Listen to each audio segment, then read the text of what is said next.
Well folks, welcome back to Garden Dreams and Other Things. I'm excited to get into this video. I have a lot of things to share and to talk about. And we had some rain that just came through, had a wonderful thunderstorm, and the garden is really looking healthy because after a long drought, we finally are getting the rain. And so one of the things I'm going to talk to you about is what's been blooming in the spring up to now. We're now ready to go into summer. And I want to share with you all those pictures and images that I have of in spite of the drought, we were still able to keep the flowers blooming and the garden beautiful. I'm going to talk about new additions to the garden, things that I've been wanting to put in the garden for a long time. I had on my list, and I've got a few of them that I'm going to share on this video. I'm going to talk about some of the plants that I've transplanted from an area that I'm cleaning out and pulling to the back garden, and going to talk about that for a little bit. And we're going to go back to where the previous video ended about rebuilding the garden, and I'm going to take you back to the garden and show you the things that have taken place since then, the projects that I have accomplished. And then after that, we're going to get into the ideas for the future and what I'm going to be doing then. So let's just get into it.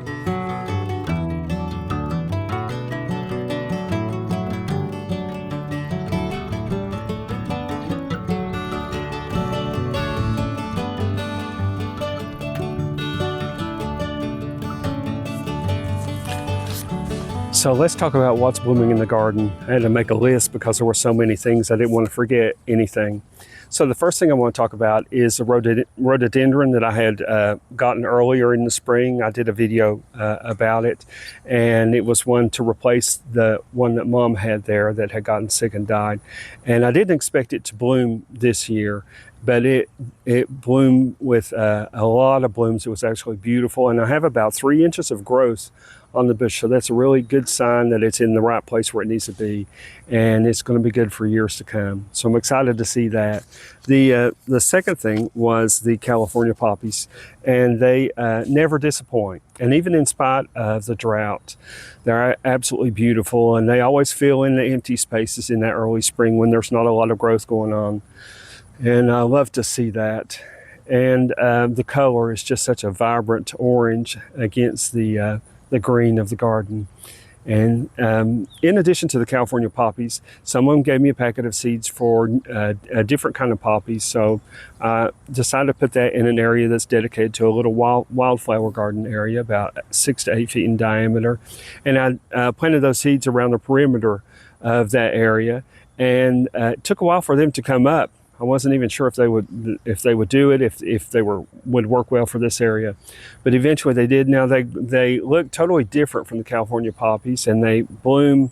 The way they bloom is that they open up when the sun is shining, or midday is when they're fully open, but in the evening they close up. And the great thing about these poppies is they continually bloom for up to this day. They're still blooming. And it's just really, really pretty, very different kind of flower, different kind of shape.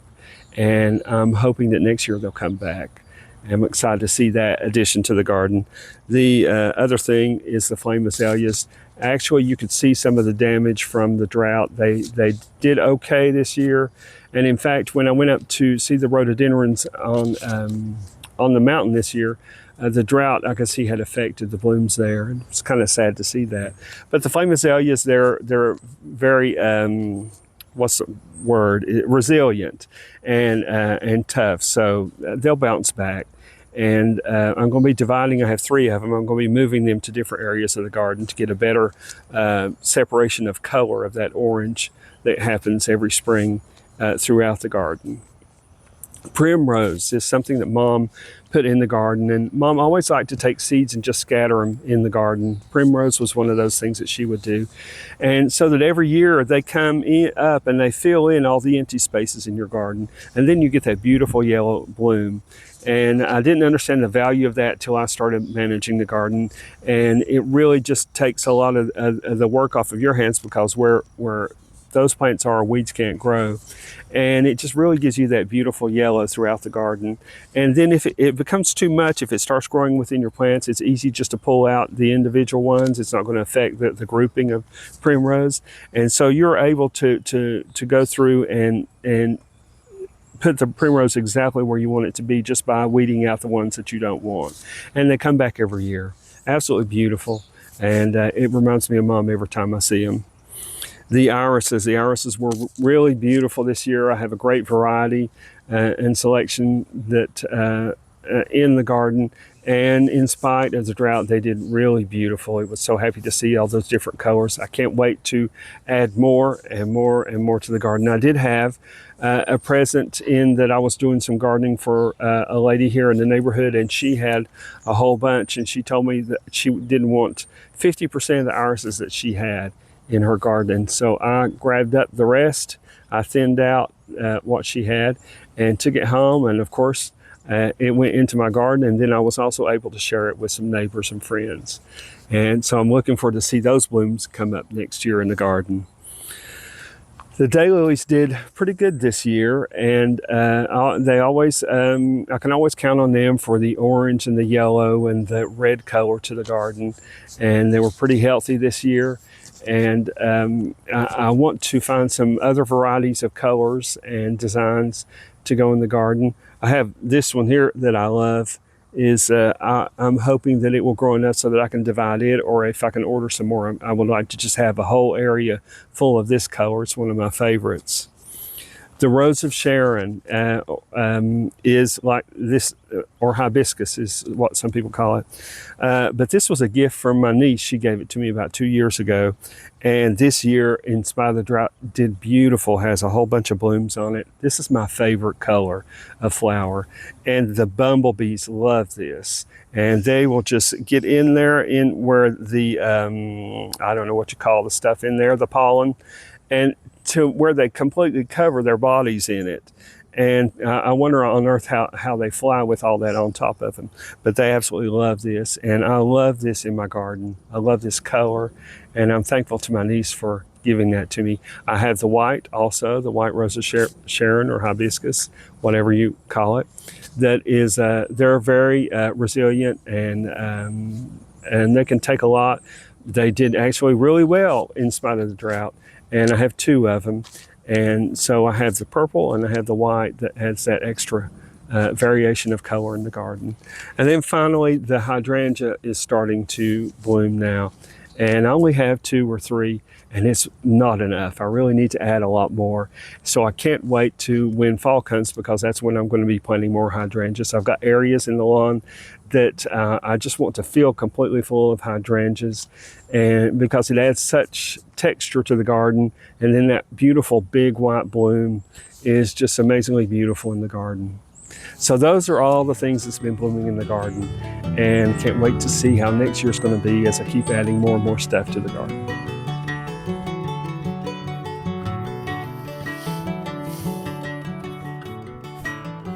So I had one of my plants that I had planted about 3 years ago, did not fare well and ended up dying. So I needed to replace it. And I went to the nursery and I found this beautiful azalea that I'd never seen before. It's called the hardy gardenia azalea. And the blooms are really beautiful. They're very different from the other azaleas that I've seen and from the azaleas that I have in my garden. It's compact in its shape. It's, I think the largest that it'll get will be about 3 feet high. And it doesn't mind sun, but it really likes morning sun. And I've got it in a place where it's going to get morning sun and then midday shade and then a little bit of sun in the evening. So I can't wait to get this in the garden. It's going to be beautiful. It's going to be near another azalea that blooms pink, so they'll be blooming at the same time. So I wanted to share that with you, let you know what's new in the garden. Here's another new addition to the garden. This is the Natchez White Crepe Myrtle. And I'm very excited about getting this in the garden. I've been looking, doing a little bit of research about it on the internet, and it fits perfect into what I want to be doing in the shade garden. So this Natchez is a fast grower. It grows from 3 to 5 feet each year. It can grow to a height of 20 to 30 feet tall, about 20 feet wide. And it has these beautiful white blooms. It blooms around the same time that the other crepe myrtles in my garden bloom. It's June through September. And I have two that are dark magenta. I have two that are kind of a medium pink. And it's going to be a great complement to those that are already there in the garden. The other thing is it's going to provide the shade that I really need in this garden. And I'm looking forward to see this grow tall. And the other thing that I notice about this is that as it matures, the bark peels off and you get this red cinnamon color to the trunk. So I think that's going to add some visual interest to the garden.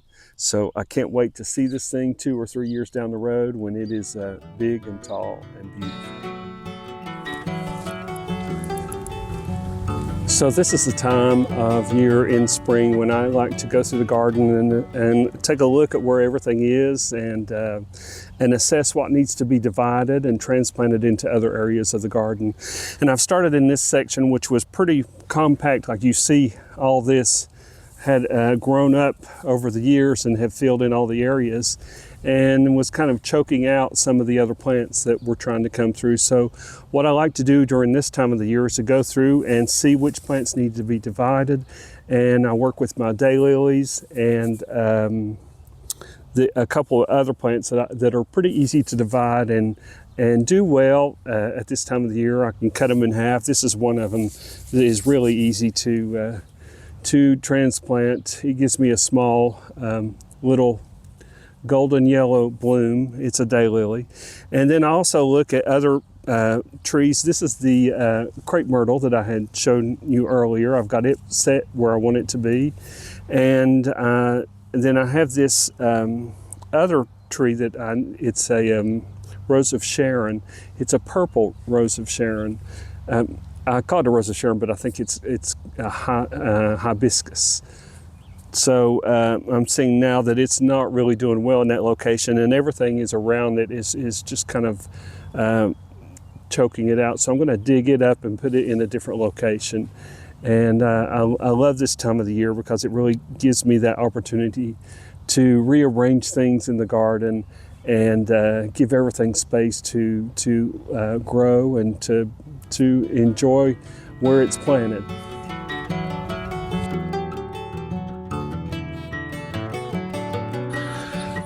Okay, so here we are in the first section that I worked with, and this is the area that's dedicated to water.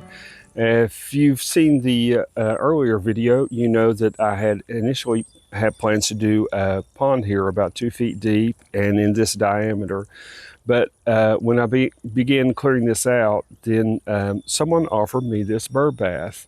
And I said, great, I would love to have that. And then I found that it fits perfect right here as a water feature. It's a little bit deeper than some of the other bird baths that I've seen. And I have a solar pump that I can use in there to keep the water circulated. So this works perfect for now. If I decide that I want to change it, then I can take this and move it somewhere else and put the pond here, or I could just find another area in the garden to create a different kind of water feature. So this is the first section. I'm going to take you to the middle section now. Okay, so here we are in the middle section, and initially this was just all grass and was uneven, so I had to go in and level it out, bring in fill and dirt to raise it up just a little bit. And the idea was to put something in here that was flat and solid, so I'd be able to put the fire pit here. And then on the other seasons, like in the summer, I could put chairs here and an umbrella, or when I'm gardening, put a work table here. So it gives me all kinds of options. But the main thing is to have a place for the fire pit to be. Now, when I initially designed this, I had it as a closed circle. And what I found was it just created a problem that if you're walking from the lawn on the other side of the garden into this area, it just made it more difficult to get into this section, and it was a better flow just to create this curve that goes around and goes to the back and then comes back around on that side. And works much better for flow. And as far as the color for the eye, you see that beautiful green that's in circles around the center part here. So I'm very happy with how this turned out. May, as time goes on, increase the size of this patio area, but for now it works perfect. And let's go to the other section now. Okay, so now we're going to talk about the future and the projects that are ahead. So now that I've done the water area, the fire area, and I've got this area framed in with the brick circling around, I'm going to start working on this area that you see here where the seat is. That is the seat where Mom used to sit all the time to escape the heat. At that time, this was all shade. There were huge trees here, and I'm keeping that there. I'm probably going to push it a little further back against the new tree and put it on a solid, more solid foundation there, so that I'll have plenty of room to fill in this area with flowers, and so that the flowers are going all the way around this area. And then when I get into this section here, these are just temporary steps that I have here. I'm going to remove all those because what I'm going to do is have, it's about 3 foot by 2 foot steps that are going to come all the way up through here and are going to end here at the edge of this garden. And then and add additional plants and flowers here. There's a lot of ferns here, so I want to kind of clear that out a little bit and put in some other plants. When I get to this section here, I want to create an arbor or an arch that's going to go here. And the idea is to frame what is going to be behind me. And I'm going to work with something that's about 6 feet wide by about 7 feet high. I'm doing my sketches and my research to try to determine what exactly that I want here, because I want it to be a beautiful expression of art in the midst of the flowers and the bushes. And I want it to frame the area beyond really well. So I have to make it tall enough so that you can see through to the upper part of the garden. And once that's done, then I'm going to move on to this section here, which is the produce garden. And right now in the center of it, I have the wildflower, this little wildflower garden here. And I may keep it if it goes well this year, or maybe not. And then all that section is going to be the produce section. And then to the left and to the right of the area where the raised beds are going to be is going to be the shed and the greenhouse. That's the plan for now. And I haven't worked on the designs for that, but I will be working on that. Once I get that section done, then I'm going to move on to this little shade area that I'm creating. I'm going to put in a variety of trees and bushes and shrubs and flowers, hostas, things that you would see when you walk through a forest, ferns. I'm going to add some ferns into there and have that walkway go through that shade so that you can just sit in the very back of it in the quietness of this little mini forest that I've created, and you can just relax and cool off and enjoy the view from the top, because the property slants down to the house. And the great thing about that too is that you have a beautiful view from the top looking down, but also if you go back to the house, you have a beautiful view looking up, because you're going to see the fountain, you're going to see this area, you're going to see the framing of the arbor, and then you're going to see the plants beyond that. So that is, in a nutshell, the ideas that I have for what's coming. So this will be the first thing to hit, and that's what I'm going to be getting into next. I want to thank you for watching Garden Dreams and Other Things, and keep watching our videos. We'll see you next time.